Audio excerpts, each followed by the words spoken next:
Hi guys, welcome to our channel Telugu audio stories with Maithri. నా ఛానల్ని ఎవరైనా ఫస్ట్ టైం చూస్తున్నట్టయితే తప్పకుండా లైక్ చేయండి, షేర్ చేయండి అండ్ సబ్స్క్రైబ్ చేసుకోండి. నా ఇష్టసఖి పార్ట్ 29. ఇక లేట్ చేయకుండా స్టోరీలోకి వెళ్ళిపోదాం. చెయ్యాలి మిస్టర్ మిత్తల్, ఎందుకంటే నా తమ్ముడి గురించి కూడా కాదు, మీ నానమ్మ గురించి కూడా మీరు ఆలోచించుకోవాలి కదా అంటుంది అతని వీక్ పాయింట్ పై కొడుతూ ఇషిక. అంటే నువ్వు నన్ను బ్లాక్మెయిలింగ్ చేస్తున్నావా అడిగాడు చాలా సీరియస్ గా దేవాంశ్. నోనో, అలాంటివి మీకే సూట్ అవుతాయి. నేను ఒక normal middle class after all అమ్మాయిని. నాకెక్కడ చాతనవుతాయి అవన్నీ. నేను చెప్పేది ఏంటంటే జస్ట్ ఒకరికొకరం హెల్ప్ చేసుకుందామని అంటున్నాను అంటుంది కళ్ళు అమాయకంగా పెడుతూ ఇషిక. కోపంగా చూస్తాడు దేవాంశ్. ఆ చూపుకి భయపడిన ఇషిక, ప్లీజ్ మిస్టర్ మిత్తల్, నా మాట పూర్తిగా వినండి. నేను మీ నుంచి ఎక్కడికి పారిపోలేను. అంత ధైర్యం, ఓపిక అంతకంటే నాకు లేదు. సో నేను కాంప్రమైజ్ అయిపోతున్నాను. కాబట్టి మీరు కూడా నా మాట విని కొంచెం హెల్ప్ చేయండి. ఇక్కడున్న మన సిచ్యువేషన్స్ కి మన ఇద్దరికి హెల్ప్ అవుతుంది. ప్లీజ్ అంటుంది ఈషిక. ఏంటి అన్నట్టుగా చూశాడు తన వంక. అతని చూపుని అర్థం చేసుకున్న Ishika, okay, I can explain అంటూ, నేను ఇక్కడ జాబ్ చేయాలి అంటే మీరు నన్ను మీ వైఫ్ అన్న విషయం ఎవరికి చెప్పకండి. తర్వాత నాకు ఫ్యూచర్లో చాలా ప్రాబ్లమ్స్ వస్తాయి అంటుంది. ఓ రియల్లీ? ఇప్పుడు మీరు నా భార్య అని మీ కొంగు పట్టుకొని తిరుగుతాను అనుకుంటున్నారా?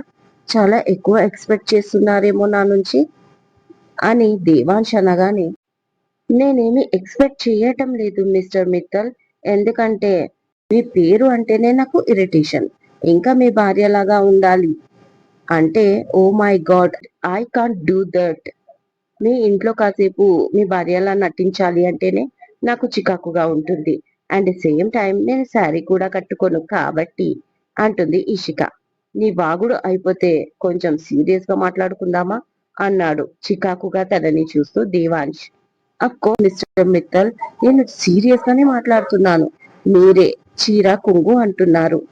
నేనేం చెప్పేది అంటే, మన పెళ్లి అయిన విషయం మీరు చెప్పకున్న ఆఫీస్లో బయట మీ ఫ్యామిలీ చెప్తుందని ఆ వేలోనే నేను వచ్చాను.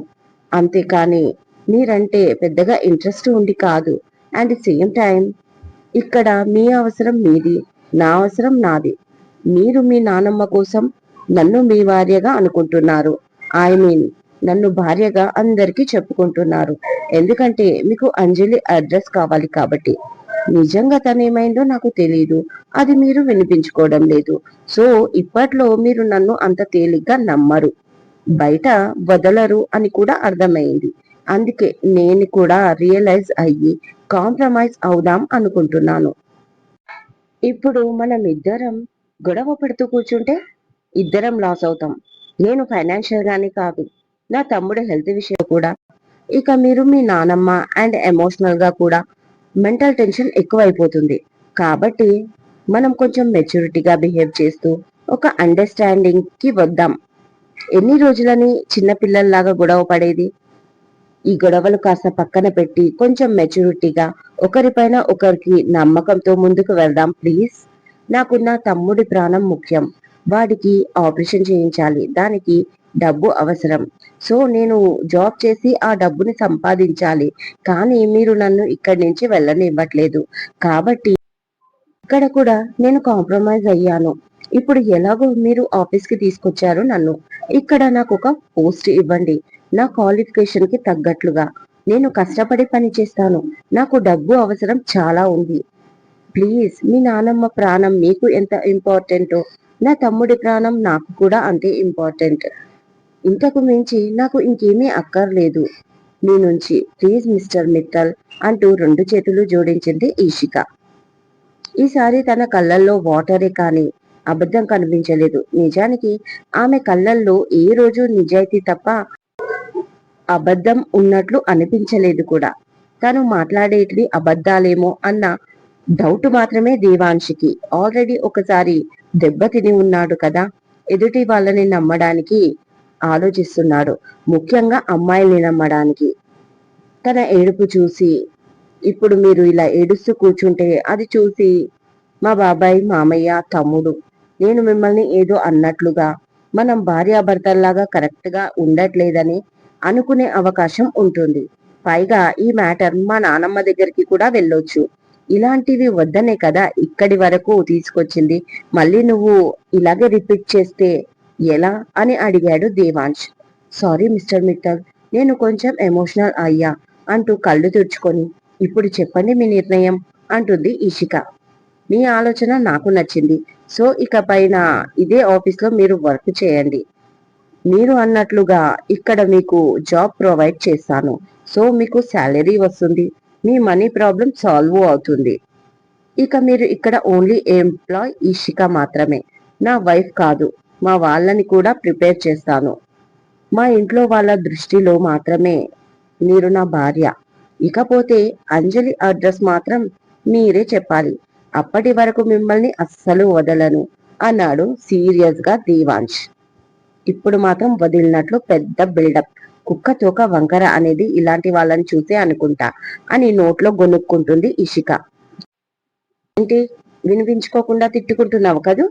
నీ నోట్లో ఏమనుకుంటున్నావో బయటికి చెప్పు అన్నాడు దేవాంశ్. అదేంటి, నా మనసులోనివి చెప్తారు కదా, ఇది కూడా చెప్పండి, నేనేమనుకుంటున్నానో అంటుంది ఇషిక. నో, నాకు ఫేస్ రీడింగే వచ్చు, లిప్ రీడింగ్ రాదు అన్నాడు దేవాంశ్. అమ్మయ్య, ఏదో ఒకటి రాకపోవడమే మంచిదయ్యింది. నాకు కాస్త ఫ్రీడమ్ దొరుకుతుంది.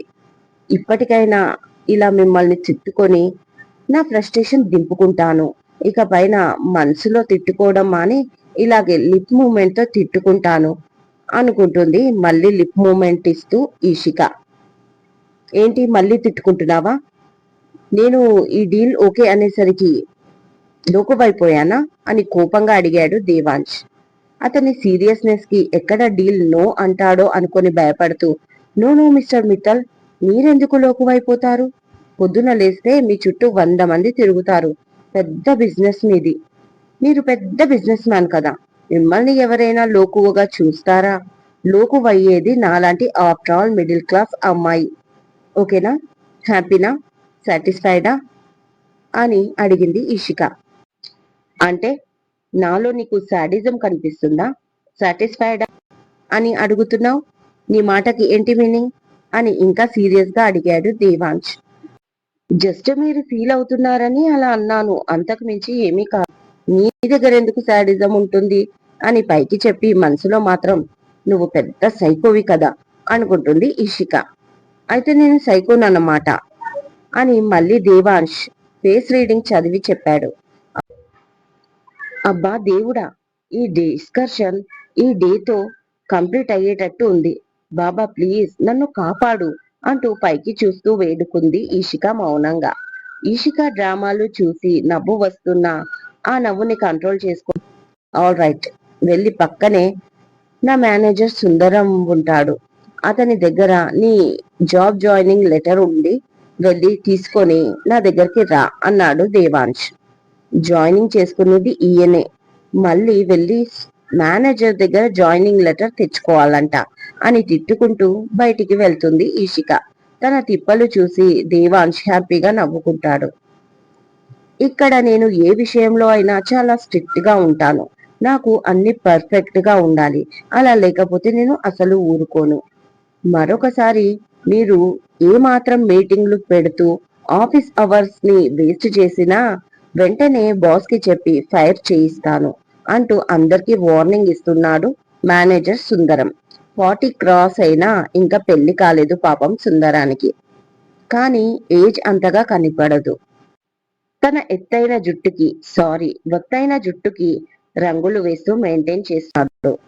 అలాగే అప్పుడప్పుడు జిమ్ కి కూడా వెళ్తాడు. దాంతో కొంచెంలో కొంచెం యంగ్ గా కనిపిస్తాడు. మనిషికి వయసు కాదు ముఖ్యం, మనసు. అది ఎప్పుడు యంగ్ గానే ఉంటుంది అనేది అతని ఫిలాసఫీ. దాంతో నెట్టుకు వస్తున్నాడు సుందరం. బయటికి వచ్చిన ఇషిక టెన్షన్ గా అటు ఇటు తిరుగుతూ కొంతమంది గుమ్ముగూడి ఉండడంతో వాళ్ళ దగ్గరికి వెళ్లి, ఇక్కడ మేనేజర్ ఎవరండి అని అడిగింది ఇషిక. అక్కడున్న స్టాఫ్ అందరూ నవ్వుని కంట్రోల్ చేసుకుంటారు. ఎందుకంటే ఇషిక అడిగింది సుందరాన్ని కాబట్టి. వెంటనే ఆయన వెనక్కి తిరిగి, ఏంటమ్మా నీకు మేనేజర్లా కనిపించడం లేదా అంటూ కళ్ళజోడు సరిచేసుకున్నాడు. Sorry mister Sundaram, I'm Ishikanjali అంది Ishika. Nice meet you miss Ishikanjali, but I'm not only Sundaram, manager Sundaram of Mittal group of companies. ఇక్కడ ఎందరో మేనేజర్లు ఉండొచ్చు, కానీ నాకు మాత్రమే ప్రత్యేకమైన గుర్తింపు ఉంది. మిట్టల్ ఫ్యామిలీ నుంచి ప్రత్యేకమైన అనుబంధము ఉంది. అది మీకు అర్థం కాదు అన్నాడు తనని తానే పొగుడుకుంటూ సుందరం. వీడికి కూడా మా పొడుగోనిలాగా బాగా పొగరు అని మనసులో అనుకుంటూ పైకి మాత్రం ఇషిక, సారీ మిస్టర్ మేనేజర్ గారు, తెలియక మీ పేరు పెట్టి పిలిచాను. మిస్టర్ మిట్టల్ మీ దగ్గర జాయినింగ్ లెటర్ ఉంది, తీసుకురమ్మన్నాడు. నేను మిస్టర్ దేవాంశ్ క్యాబిన్ నుంచే వస్తున్నాను అంది ఇషిక. చూడమ్మా, నీకు మా ఆఫీస్ పద్ధతులు సరిగ్గా తెలీదు.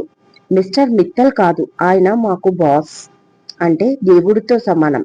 కాబట్టి పేరు పెట్టి పిలవకండి. డైరెక్టర్ సార్ లేదా బాస్, ఈ రెండిట్లో ఏదైనా పిలవచ్చు, అర్థమైందా? ఇంకో విషయం, నాకు ఎలాంటి మీ జాయినింగ్ లెటర్ పాస్ చెయ్యలేదు. ఇంతకు నువ్వు ఎవరు? పర్మిషన్ లేకుండా మా బాస్ రూమ్ క్యాబిన్ లోకి అసలు లోపలికి ఎలా వచ్చారు? మా సెక్యూరిటీ ఏం చేస్తున్నారు? సెక్యూరిటీ, ఈ అమ్మాయి బాస్ క్యాబిన్ వరకు వెళ్ళిందంట, ఏం చేస్తున్నారు మీరు అంటూ అందరిపైన అరుస్తున్నాడు సుందరం. ఎందుకు సార్ అరుస్తున్నారు? నేనేమీ పర్మిషన్ లేకుండా క్యాబిన్ లోకి రాలేదు. మీ బాసే నన్ను ఇక్కడికి తీసుకొచ్చాడు అంటుంది ఇషిక అసహనంగా. ఓహో, రికమెండేషన్ క్యాండిడేటా అన్నాడు సుందరం తేలిగ్గా తీసి పారేస్తూ. అదేం లేదు, నాకు క్వాలిఫికేషన్ ఉంది, దానికి తగ్గ జాబ్ ఇస్తానన్నాడు మీ సార్ అంటుంది ఉక్రోషంగా ఇషిక. ఓకే, మీ క్వాలిఫికేషన్ కి సంబంధించిన ఫైల్ ఎక్కడా అని అడిగాడు సుందరం. అంతే, అది అని అప్పుడు ఆలోచిస్తుంది ఇషిక. తన సర్టిఫికెట్లన్నీ ఇంటి దగ్గరే ఉండిపోయాయి అనుకుంటూ జస్ట్ 1 మినిట్ అంటూ మళ్ళీ ఫాస్ట్గా దేవాంశి క్యాబిన్ కి పరిగెత్తింది ఇషిక. స్క్రీన్ పైన బయట జరుగుతున్నదంతా చూస్తూ తెగ ఎంజాయ్ చేశాడు దేవాంశ్. అప్పుడే డబేళ్లు మని డోర్ ఓపెన్ చేసుకుని కోపంగా లోపలికి వస్తుంది ఇషిక. హలో మిస్, లోపలికి వచ్చే ముందు పర్మిషన్ తీసుకోవాలని కనీసం సెన్స్ లేదా అని అడిగాడు దేవాంశ్. ఎందుకు ఇలా చేస్తున్నారు? అసలు నాకు జాబ్ ఇచ్చే ఉద్దేశం ఉందా లేదా? ముందు కనీసం సెన్స్ లేదా అని అడిగాడు దేవాంశ్. ఎందుకు ఇలా చేస్తున్నారు? అసలు నాకు జాబ్ ఇచ్చే ఉద్దేశం ఉందా లేదా మీకు? ముందు చెప్పండి అంటుంది అసహనంగా ఇషిక. ఇప్పుడు ఏం జరిగిందని ఓవర్ రియాక్ట్ అవుతున్నావు అని అడిగాడు కూల్గా దేవాంశ్.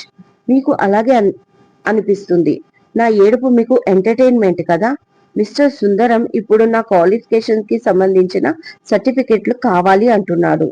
ఒక మాట ముందే చెప్తే నేను ఇంటి నుంచి తెచ్చుకునేదాన్ని కదా.